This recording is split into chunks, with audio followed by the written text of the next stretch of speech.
হেই WhatsApp guys, কেমন আছে সবাই? আশা করি সবাই ভালো আছো। আলহামদুলিল্লাহ, আমিও খুব ভালো আছি আপনাদের ভালোবাসা এবং দোয়ায়। তো দেখতে পাচ্ছেন, আমি গতকাল যে ভিডিও ছেড়েছিলাম যে কিভাবে একটি বর্ডার কমপ্লিটভাবে রেডি করতে হয় এবং ভাইরাস মুক্ত এবং ব্যাকটেরিয়া মুক্ত কিভাবে করতে হয়, সেটি আমার এই ভিডিওর আগের ভিডিওতে আমার দেওয়া আছে। তো আজকের মূল ভিডিওর উদ্দেশ্য হলো যে আপনাদের যে বর্ডার নিউমোনিয়ার যে সমস্যা, মানে ঠান্ডা লাগার যে সমস্যা, সেই বিষয়ে আজকের বিস্তারিত আলোচনা।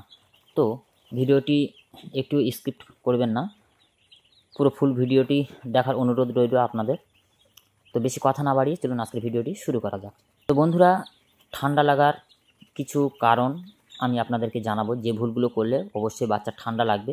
আর ঠান্ডা যদি একবার লেগে যায় তাহলে কিন্তু পুরো লটটাই আপনি সমস্যার মধ্যে দিয়ে যাবেন। ঠিক আছে? তো ঠান্ডা লাগার মূল উদ্দেশ্য হলো, প্রথম ধাপ হলো যে আপনারা যে পেপার ফিটিংটা করেন,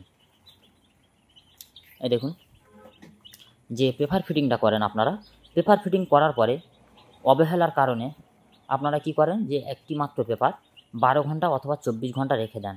এই ভুলটি করা যাবে না। ঠিক আছে? আমি কারণ বলছি এবং তার সমাধানও বলছি কিন্তু। ঠিক আছে? আপনারা একটু খেয়াল করে শুনবেন। যে পেপার ফিটিং আপনারা করেন, সেই পেপার ফিটিংটা একটি মাত্র পেপার 3 থেকে 4 ঘন্টা হাইয়েস্ট আপনারা রাখতে পারবেন। তারপরে কিন্তু ওর উপরে পেপার আপনারা বিছিয়ে দিতে পারেন এবং না হলে চেঞ্জ করে দিতে পারেন। ঠিক আছে? পেপার যদি একদম স্যাঁতস্যাঁতে ভাব এসে যায় বা শুকনো ঝরঝরে ভাব যদি না থাকে পেপারে, তাহলে কিন্তু বাচ্চার ঠান্ডা লাগার টেন্ডেন্সি অনেকটাই বেড়ে যায়। ঠিক আছে? তো এটি গেল প্রথম ধাপ। এবং দ্বিতীয় ধাপ হলো পর্যাপ্ত পরিমাণে হিট বাচ্চার না দেওয়া। ঠিক আছে?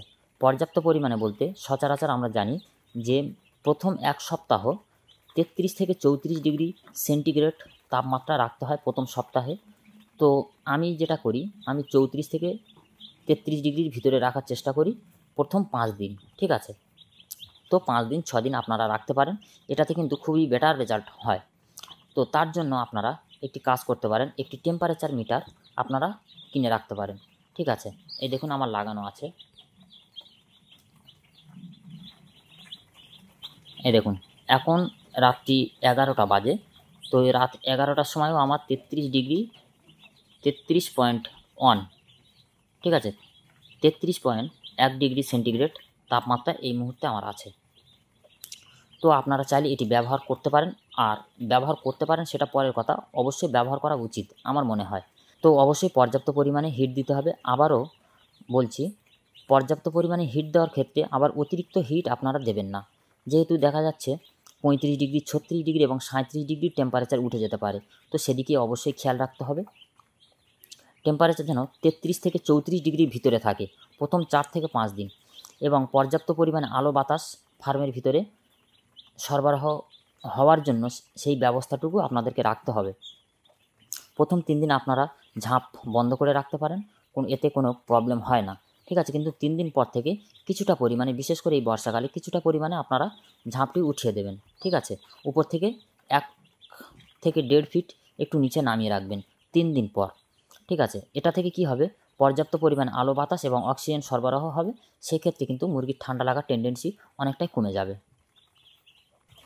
আর অবশ্যই মিনিমাম যদি আপনারা 1 সপ্তাহ যদি এদের পিছনে সঠিক পরিষ্কার পরিচর্যা এবং গ্যাসমুক্ত এবং অ্যামোনিয়া গ্যাসমুক্ত যদি আপনারা রাখতে পারেন, তো সেক্ষেত্রে কিন্তু পুরো লটটি আপনারা সুন্দরভাবে চালিয়ে যেতে পারবেন। এটাতে কোনো প্রবলেম হবে না, মর্টালিটির হার অনেকটাই কমে আসবে। এবং টেম্পারেচারটার দিকে আবারও বলছি, টেম্পারেচারটার দিকে একটু খেয়াল রাখবেন। ওভারহিট করবেন না এবং একদম কম টেম্পারেচার রাখবেন না। ঠিক আছে? যদি আপনাদের ক্ষেত্রে টেম্পারেচার মিটার যদি না থাকে, তো তাহলে একটি কাজ করতে পারেন। সেক্ষেত্রে দেখবেন বাচ্চাগুলো জ্বরও নিচ্ছে কিনা। এই দেখুন, আমার কিন্তু বাচ্চা যেহেতু জ্বরও নিচ্ছে না, কারণ সঠিক টেম্পারেচার তাপমাত্রা ওদেরকে আছে। ঠিক আছে? তো তার জন্য আর কি জ্বরও নিচ্ছে না, নাহলে জ্বরও হলে আমি আপনাদেরকে দেখাতাম। তো বাচ্চা জ্বরও নিচ্ছে কি না সেটি অবশ্যই আপনাদেরকে খেয়াল রাখতে হবে, যে বাচ্চা জ্বরও নিচ্ছে কি না। ঠিক আছে? আবার ওভার টেম্পারেচার হয়ে গেলে সেটি একটু বোঝার কারণ, মিটার যদি আপনাদের না থাকে, তো সেই কারণগুলোই বলছি আর কি। ঠিক আছে? তো টেম্পারেচার মিটার যদি আপনাদেরকে না থাকে, তো সেক্ষেত্রে দেখবেন বাচ্চা যদি ওভার টেম্পারেচার হয়ে যায়, মানে 35, 36, 37 ডিগ্রি যদি টেম্পারেচার, মানে ওদের শরীরে যতটুকু তাপ শোষণ করার ক্ষমতা তার থেকে যদি বেশি হয়ে যায়, তো সেক্ষেত্রে দেখবেন এই যে চিস গার্ডগুলো যে আপনারা ব্যবহার করেন, এর চারি সাইডে, ঠিক আছে, এরকম চারি সাইডে দেখবেন বাচ্চাগুলি সব সরে আছে, ঠিক আছে। মানে যে লাইট বা যে তাপ দেওয়ার যে লাইটগুলো আমরা ব্যবহার করি তার নিচে কিন্তু বাচ্চা দাঁড়াবে না। তো সেক্ষেত্রে আপনাদের বুঝতে হবে যে বাচ্চার কিন্তু ওভার টেম্পারেচার হয়েছে। তো সেক্ষেত্রে কিন্তু টেম্পারেচার কমানোর জন্য একটি বা দুইটি লাইট আপনারা খুলে দিয়ে দেখতে পারেন। তো সেক্ষেত্রে টেম্পারেচারটা অনেকটাই ঠিক হয়ে যাবে এবং ওদের যে শরীরের তাপ শোষণ করার যতটুকু ক্ষমতা ততটুকু ওরা নিতে পারবে, ঠিক আছে। এই দুটি কারণ এবং দুটি সমাধান যদি আপনারা মেনে চলতে পারেন তো আশা করা যায় ইনশাল্লাহ পুরো লটটি আপনাদের ভালোভাবে উঠবে ইনশাল্লাহ, ঠিক আছে। তো এবং বোর্ডিং অবস্থাতে কি কি মেডিসিন ব্যবহার করতে হয় সে তো আমি এর আগের ভিডিওতে আমি আপনাদেরকে বলেছি এবং যে প্রত্যেকটি লট হয় সেই লটগুলো কিন্তু আমি বলে থাকি, ঠিক আছে। তো একটু ভিন্ন ধরনের এবারে আমি ব্যবহার করছি। তো আমি বাচ্চা এসছে আজকে বিকালে, ঠিক আছে, 3টে নাগাদ, ঠিক আছে। তো বাচ্চা আসার পরে সঙ্গে সঙ্গে আমি অরেঞ্জ জল এদেরকে দিয়েছি। কারণ অরেঞ্জ জল দেওয়ার কারণ হলো যেহেতু ওরা অনেকটা জার্নি করে আসে তো সেক্ষেত্রে মোটামুটি ওদের শরীরে প্রচুর পরিমাণে একটি ধকল পড়ে, ঠিক আছে। সেটা থেকে মুক্তি পাওয়ার জন্য আমি কিন্তু অরেঞ্জ জল বা ইলেকট্রল জল আপনারা চাইলে দিতে পারেন, ঠিক আছে। এক্ষেত্রে কিন্তু খুবই উপকার হয় ওদের শরীরের জন্য। এবং আজকে যে রাত থেকে যে মেডিসিনটি চলছে সেই মেডিসিন হলো ইমোলাইট, ঠিক আছে। আমি সারা রাতের জলে ইমোলাইটটি ব্যবহার করি, আপনারা জানেন, ঠিক আছে। আর ইমোলাইট হলো ওদের যে ইমিউনিটি পাওয়ার সেটি অনেকটাই বাড়ায় এবং হেল্প করতে সাহায্য করে, যেহেতু ওতে ভিটামিন থাকে এবং ক্যালসিয়ামও থাকে এবং ওদের যে ইমিউনিটি পাওয়ার বুস্ট করার খুবই উপকারী একটি ওষুধ, ঠিক আছে। তো আপনারা চাইলে এই মেডিসিনটি ব্যবহার করতে পারেন এবং স্ক্রিনের সাইডে আমি দেখিয়ে দেবো যে ইমোলাইটটি কেমন হয়, আপনারা চাইলে এটি ব্যবহার করতে পারেন। এবং ঠিকঠাকভাবে যদি আপনারা মেজারমেন্ট করে যেতে পারেন তো সেক্ষেত্রে কিন্তু আশা করা যায় রেজাল্ট অবশ্যই ভালো আসবে, ঠিক আছে। তো এবং দিনের বেলা যে মেডিসিনটি দেবো সেটিও আমি আপনাদেরকে বলে রাখছি 3 দিন কন্টিনিউ এইভাবেই মেডিসিন আমি দিয়ে থাকবো, ঠিক আছে।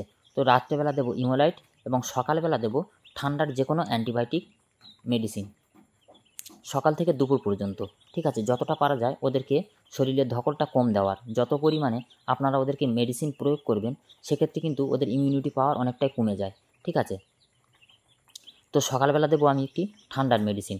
তো সেক্ষেত্রে আপনারা অ্যামক্সিসিলিন বা ইন্ড্রোফক্সাসিন এগুলি ব্যবহার করতে পারেন। এটি কিন্তু ঠান্ডার ক্ষেত্রে অনেকটাই কার্যকরী এবং কন্টিনিউ 3 দিন সকালে 2 থেকে 3 ঘন্টার জলে আমি এদেরকে ঠান্ডার মেডিসিনটা দেবো এবং রাত্রেবেলা ইমোলাইট দেবো।